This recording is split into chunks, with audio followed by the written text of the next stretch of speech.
Hi, I'm Katie, and welcome to Hey It Gets Better. This is the podcast where I chat to people about the ups and downs of their lives and how they got to where they are now. Life can be pretty tough sometimes, there's no escaping that fact. But at Hey It Gets Better, we're all about talking about the journey. I hope you enjoyed today's episode, and remember, hey, it gets better. Hi, welcome to Hey It Gets Better, and today's episode is a little bit different. So I'm going to hand over to last week's guest, Alice Rath, who will actually be interviewing me for today's episode. Thank you so much for having me again. Really excited. I think can't believe you've waited so long to do this interview. So before we get started, Katie, do you want to just explain why you're introducing yourself now? Because I haven't done it before. When I started Hey It Gets Better, I was very lost in my life. I didn't know what I was doing. It just was an idea I had. And over the past year, almost a year, it's not exactly a year yet, but we've done 25 episodes and I've learned so much about who I am as a person and so much life lessons I've learned along the way, and I've gone through so much in the last year like everyone else has. And I think I love hearing all your messages and building a community, and I'd really like you guys to get to know me a bit more so I can get to know you a bit more and just keep sharing the message that it gets better. That sounds amazing, incredible, and I'm ready to get started. Okay, I don't know why I'm so nervous. It's my podcast. Oh, I know. I feel nervous to be doing the questions. I don't want to try and do it justice. So, okay. What challenges have you faced to get to where you are now, Katie? Okay. I don't want to be like, that's a really hard question, because every single guest I ask always goes, oh, that's really broad. But it is. And I guess there's been lots of challenges crammed into my 22 years of life, and I'm sure there's a lot more to come. But one of the main challenges I experienced was definitely in my first year of university, when I was diagnosed with anxiety, specifically OCD and depression, in my first year. And that was a really big changing point for me, because I'd always kind of had anxiety and I didn't know I had it until I got that diagnosis. And what was supposed to be one of the best years of my life, I'm doing quotation marks, ended up being one of the hardest, most difficult years of my life. Sorry. And yeah, I'm really glad it happened right now, like when I look back at it, because I've learned so much about myself and I've been able to deal with so much because of them going to therapy and everything.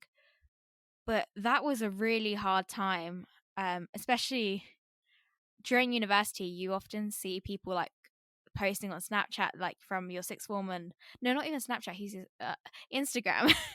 But you see everyone's highlight reel, and when your highlights reel isn't good, and I wouldn't say my first year of university wasn't good, I was just depressed, so I didn't feel any of it. I think that was a really pivotal year for me, because I really got to learn what mental health was and what having depression and having anxiety actually meant.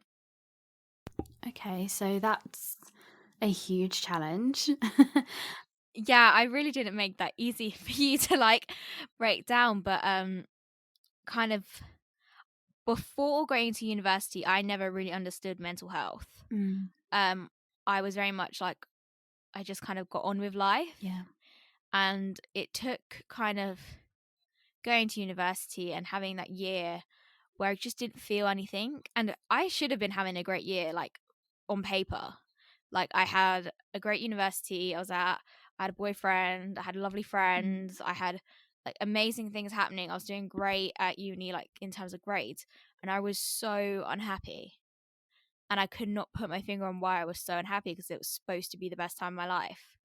And it took that year and getting diagnosed with OCD and going to therapy to actually learn about myself and who I am. and how I think about things, and how life is just really hard. Life is so hard, and I think it's really interesting that you touched on that it was supposed to be the best year of your life. Like, I guess maybe that's something to think about, where we pick things up or we expect things to go a certain way, but everyone's different, and there's a different path for everyone. So yeah, if that like wasn't your year, that's absolutely fine.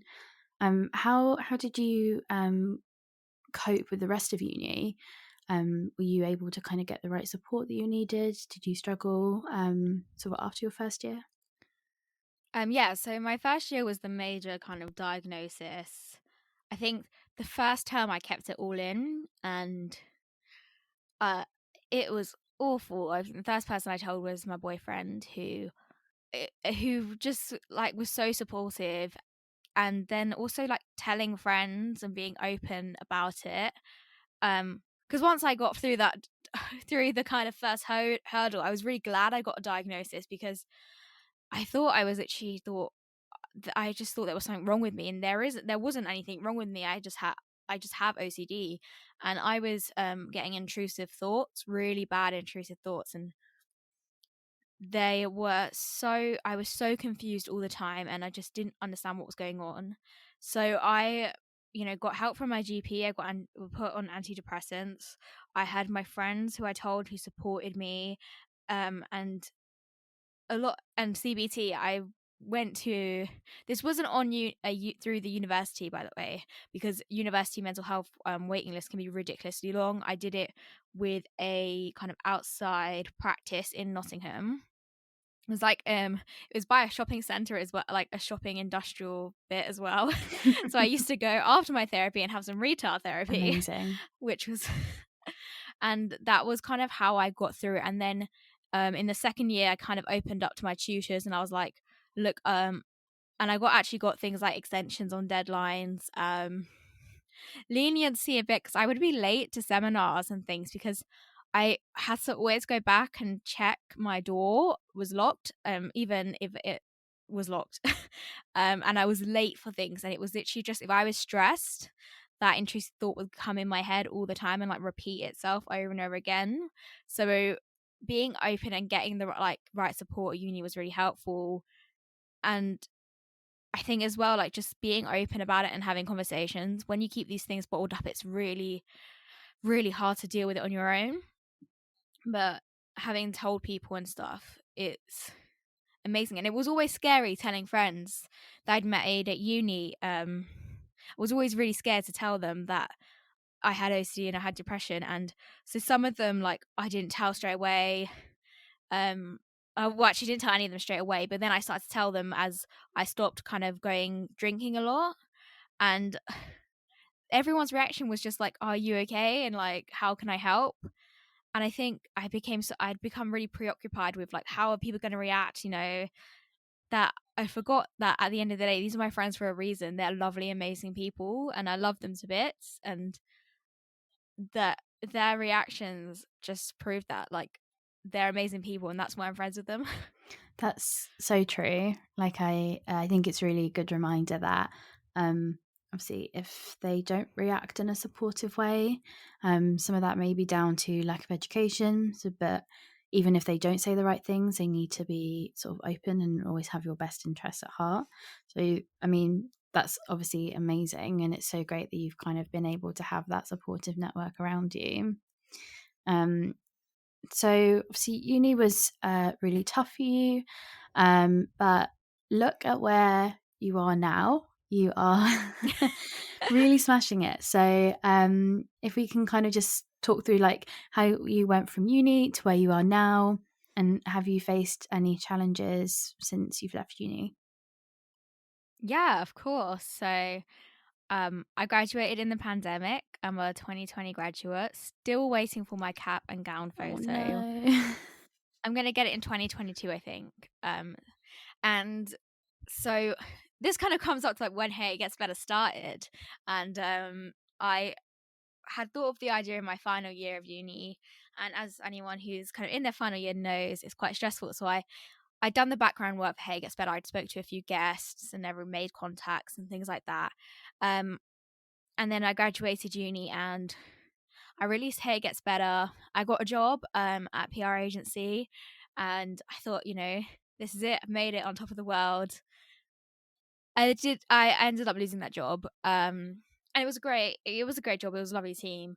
And unfortunately, I lost that job. And I went from feeling like I'd done it. I was like, yes, I've got this, to, oh, great. What do I do now? And especially because, So young.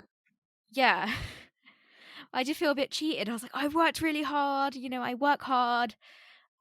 I mean, there was a global pandemic. It was all out of my control. But I just felt like, what was the point of it if I worked so hard, but there's so much I can't control? And yeah, that was a tough time.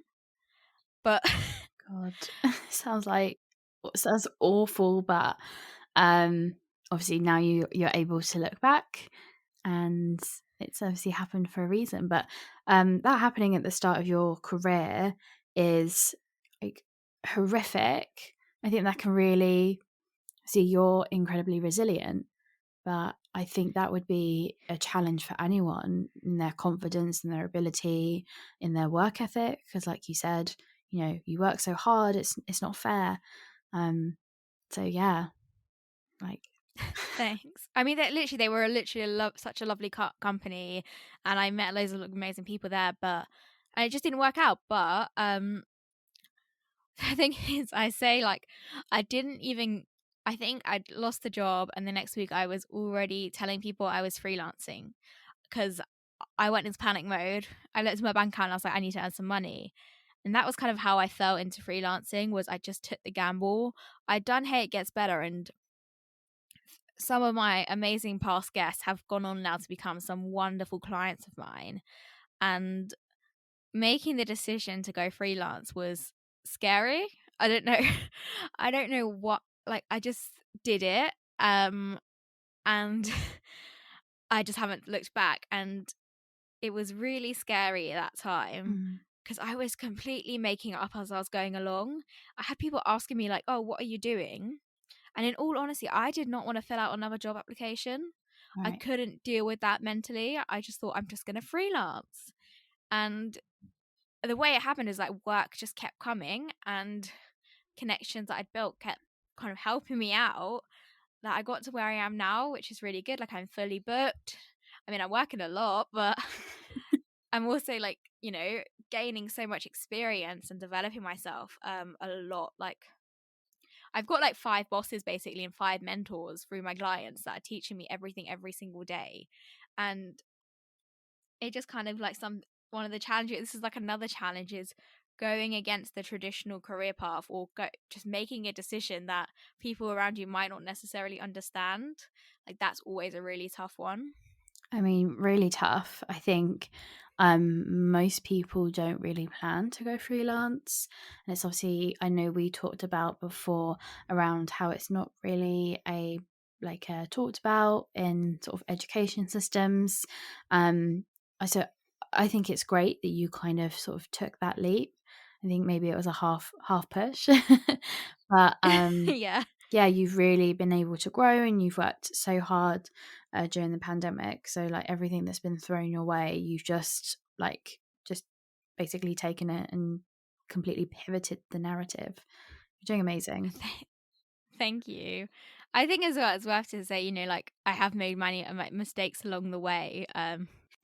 You're human. This is this is why, there'll be, hopefully in years to come, there will be AI that can do a lot of this for us, but people will still want to work with humans.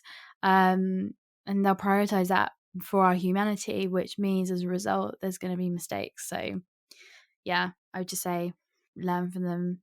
You should do a series, Alice on AI. Work sounds so good. Oh, yes, I can't wait for it. Alice on Can't AI. wait for It'll be AI. amazing. Anyway, okay, so I know we've kind of touched on this a little bit when you talked about your support network, but how did you overcome your challenges at uni and your jump to freelance? You got any tips for the listeners and what you would advise? Okay. Well, I've used every mental health app under the sun by now. I'm a very much a like, see a problem and then I just try and fix it. Um, and I will literally like research it and then be like, okay, this is what the solution is. And one of the things I've kind of learned is that you have to feel your feelings. Mm. And this kind of came a lot when I was first diagnosed, because the driven perfectionist that I am, I was determined to be cured. And I was like, it's fine. I'm going to go therapy. I'm going to take my antidepressants and I'm just going to become completely fine. And that never happened. I had to learn to manage it. And I had to learn to be mindful, to take care of myself, and to feel the feelings that I was just trying to deny myself. Because sometimes things will make me sad, and I used to just bottle it up and actually just put my head in a book and work. And I think for me is realizing that it's okay to feel rubbish sometimes. Like, it's okay if you don't want to get out of bed that day. What is important is that you, first of all, know what will help you feel better. So if it's messaging someone, like I literally have friends I message saying, I'm having a really bad day. They don't expect anything, they don't expect any entertainment, but they will help me then. Or I have things like, I'm like, okay, I need to write today off. Today's been a bad day, it's fine, tomorrow's a new day. And that is something that really helped me. And then also kind of just learning about how mental health works and how things like CBT, which is cognitive behavioral therapy, works, and that's all about reshaping your thoughts. There are quite a few good apps that I'll put in the bio about that have been really helpful. Like I think it's called Samvelo for the first year of my university, which is like a CBT app. And another thing that really helps overcome challenges, I'm trying to like go through my head like what wisdom can I impart. So much pressure. Gosh, I don't know how other people do this. It's good to sit in the sit in the other chair now, isn't it? No. But that's another thing is this is actually how I've overcome every challenge, I think. This is a big grand statement. Just be a decent human being. Yes. And Love this. that is my key to everything. Because if you are a decent human being, you surround yourself with decent human beings, you do things that decent human beings do, I think things do fall into place. I was gonna say literally when people was like, like life motto, mine is always be work hard and be nice to people. And it's I so love it. basic, but it's yeah, I think everything should just center around that. And I completely agree. So people want to work with you because you're so nice and you're caring and you understand. And that's a really good tip. And I think it's also Yeah. helpful as well because there's times when we know we are a good person and we feel victimized by things that are happening in our life. So I think it's just kind of helpful to remind ourselves during those lows that we are good people and something good will happen because good things happen to good people. Yeah. And everyone makes mistakes as well. Like, this isn't also me being like I'm a saint. Like, I'm trying not to think of something I've done horrible. I can't think of anything on the top of my head. Which is good. But like what I mean is, you're gonna have like things like, you will have like arguments and stuff with people. That's natural. Mm, But as long as your core is good and you've got that good heart in you, I think that's good. Like, whatever comes, retain that. And it helps as well, like with friendships, if you are good, like a good friend, mm. then that's really important, and that your friends will support you and hold you up too. And that's something you just don't get taught, like so much in life, is just being a decent human that people want to be around. Yeah, totally makes sense. So obviously being a decent human being is really important when you are working directly with people every single day, especially as a freelancer. Now, I know you've only been freelancing for a relatively short while, but probably in the most chaotic year we've ever had. Um, I wanted to know if you have any advice for new freelancers or even podcasters as well, as you are professional and amazing at both. Kind of, yeah, any like little top tips or what you found sort of in the past year? I would say it's not all a highlights reel, and that you need to be prepared for the bad days as well as the good days. And this life is going to ebb and life is going to flow. And you are going to wake up some days and you are going to just have a mediocre day. And I think that having the drive and the passion to keep going, you've got to have that. But some days they might just be a bit lax. And that's okay. My advice is to always think of the bigger picture and the bigger goal. Because when you take each day as it comes and you have a stream of like kind of, you don't have any direction, you don't know where you're going, that's really tough. But if you know you're kind of going in the right general direction, then that is how you know what you're doing is good. So like something I've done is a lot is just sit and thought, what do I want to be like in the future? Like if I was having a conversation with like Katie Watson 10 years from now, he'll be 32. Wow. Oh my God. Okay. Scary. Yeah, freaks out. But like what do I want her to be like? And then like think about those characteristics and behaviors and then think, okay, well, how do I get there? Like, and there's some things as well that you don't have to wait 10 years time to start doing. Start sowing seeds now. Like, if you want to start a podcast, start messaging people about being on as a guest, or start like basically like just telling people about your idea and stuff. Like, if you have the bigger goal in your mind, it's easier to continuously take smaller steps there. And something that I always have to go back to is also you've got time. I am very much one for wanting to get to the end of the race now. And sometimes like I literally will sit and think, oh my God, Katie, you're failing at everything you do. Like how like I love how I just talk about being a good person and everything, but I'm incredibly harsh on myself, and that's something I know I am very bad at. Yeah, that's a challenge I'm working on right now. But kind of sitting with myself and being in my own thoughts and kind of working out how I get to be that person I want to be, Mm. and then like just making those small changes in your day and in what you do to get there. I think we always want to get to the end. We want the success. We want whatever. We want the final picture. Mm. Like I'm terrible. I read the plot of movies sometimes on my phone because I can't wait to the end. Like if I could do that with my life, I probably would have done it by now. But you can't, and you've got to enjoy the journey. And that's one thing as well. I'd say enjoy the journey. Don't read the Wikipedia plot. That's really helpful advice. I love your analogy of like sowing the seeds. So you don't have to take the plunge, because I think when people say this, whether it's about going freelancing or starting a podcast, taking the plunge sounds so overwhelming.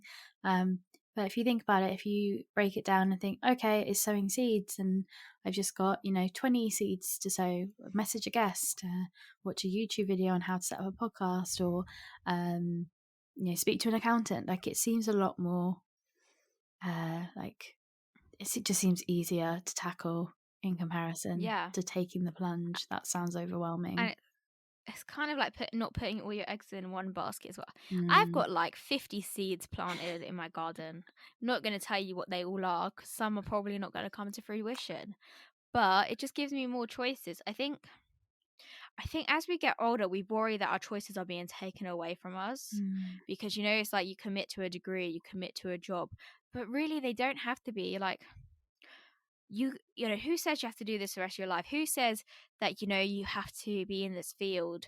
Who says that you can't just start reading about something on the side, educating yourself? And like, this is the thing, plant some seeds, you know, pick up a book, start a podcast, post on Instagram, start like create an Instagram account, find what you enjoy and your passion and plant that seed. And who knows, that could become a great fruitful business, or it could just be something you really do that you really love as a hobby.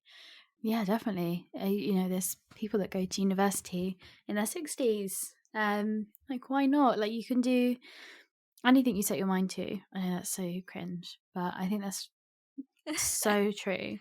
And I definitely think you should do a podcast episode on some like some potential seeds or ideas, because I think that's just so interesting. You must have like a backlog of all your ideas. Yeah, but a lot of them as well don't happen. Like, and this is the thing, like, this is where it comes in that you've got loads of time. Mm, Because if I try to do everything right now, like I really want to write a book one day, and I mm, really want to have like a group coaching program where I help people to kind of like find themselves. No, that sounds super spiritual, but to just like get confident and, you know, take on the world. mm. And I think that, like, you know, it all comes with time. At the end of the day, there's time for it. And this is as well, like, one thing I do not like as well is this whole like, you I know you sent me a voice note this morning saying you were getting up at 5 a.m, so sorry, but get up at 5 a.m. It's not for everyone. It's not even for me. I just did it. I don't know why. I wanted to. I like seeing the sunrise in the morning, but I don't get me wrong. I've been tired all day. I don't feel better for getting up early. So I agree. Not getting up early isn't perfect for everyone. And I hate when people just say like, if you get up at 5 a.m. and go for a run, it's going to change your life. It won't. But changing behaviors that you think are having an impact on your mental health is going to be beneficial. So Definitely. I think that's one thing I hate though. I used to hate like, get up at 5 a.m, work for 18 hours, drink a protein shake, like, hustle. and exactly. And I just don't think that works. Like, that doesn't work for me. And like, and I don't think that it, like, I always hate the idea that you have to be successful, you got to do that thing. And the thing is that there's so many variations of success as well. That's been like another massive thing for me, is working out what success is to me. And it also changes. Like, I can feel like in 5 years time, what success I think now is success will definitely be different, Mm, because I'll be at a different point in my life. But like, it's okay if your ideal life or your ideal night in is completely different to someone else's. Like, that's totally fine. And I think as you kind of grow up and you get more confident in who you are, that becomes totally okay as well. yeah, I totally agree. You do you, boo. It's so wise, honestly. So I know you've had like incredible year. You've learnt a lot. You've obviously had some achievements along the way. What would you say has been your biggest achievement to date, and maybe also your biggest achievement from the year? That's a really hard one. This is where it comes in that I'm very self-critical of myself. Honestly, my biggest achievement was actually just, in a sense, not going into a depressive episode this year as bad as I like. Yeah. I think with my mental health and things like that, and like, this year could have really potentially threw a massive spanner in the Mm, works. And I've even like kind of gone down on my medication. And my biggest achievement really is the fact that, despite a few like bumps and hiccups in the road, like down days, I really have looked after my mental health. And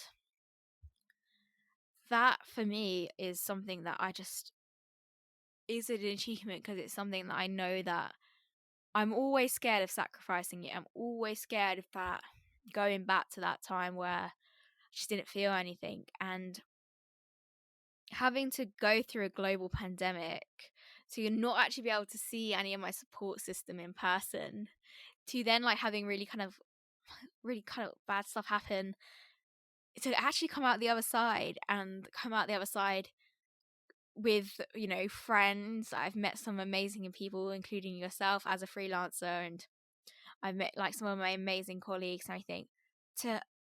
To go through that everything and still have my mental health intact, that's definitely been the biggest achievement. That's huge. That really is, especially when the whole country has really been suffering and you've just been able to like really look after yourself. That's amazing. You should be really proud. Thanks. You sounded Thanks. really sarcastic. No, I wasn't being like, I just, I know you hate it. It's so awkward to be like ugh, I'm proud of myself. Like, Yes. but it's, I guess this is something I'm working on. In 10 years' time, I might do another episode and like be like, my greatest challenge was overcoming like my fear of being proud of myself. But it is, and I think, I don't want to. I think I want to be open about that being my greatest achievement, and I want to be open about my mental health because I didn't know what it was when I went to uni. I didn't know what everything was when I got diagnosed, and I was terrified. I genuinely was petrified that, this was like, I didn't know. I felt like I was broken. So if I can help at least one person know that they aren't, that you're not broken, you're 100% okay, you're an amazing human being. If I can help someone realize that and get the support they need, then that would be the greatest achievement of my life. That's amazing. This is where I get like a little bit bullying. Katie, I think you should say, I am proud of myself for your achievement. And I think if you voice it publicly, then you will have to feel proud of yourself. I can't say it without sounding sarcastic. I'm doing like the Sharpay Evans, like, when she goes, ma. I am proud of myself and my achievements. Good. You should be. I'm proud of you too. Thank you. Amazing. I genuinely am so proud of you. It's really inspiring. So you've got some big achievements, but I think day to day, we kind of talked about, I think the little things can really make a difference, whether it's on sort of your overall mood, your mental health, and your workload.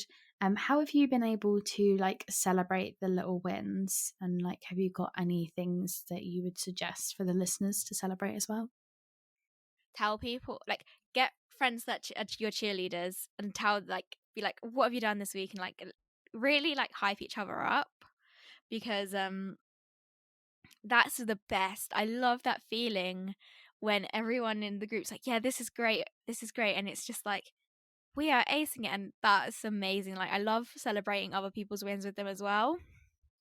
So I definitely say, like, with your friends and stuff, tell them good news and be like, oh my god, this has happened, and like ask them what's happened with them. And that's like a really good way to celebrate little wins. And I do have like I'm terrible for starting things like journals and stuff and not finishing it, but I do have one page where I do write like a win every month, and it can be anything from like going out to just sort of like having a new like business success, and that's quite good, like, to write it all down. Yeah, it must feel quite like cathartic, and also is if you do that every month, it's like making you actually sit down and think about it, which is a good point, because often day to day things fly by and we often don't really revel in our successes, no matter how big or small they may be, whether it's sending that risky email to a client or getting a huge job.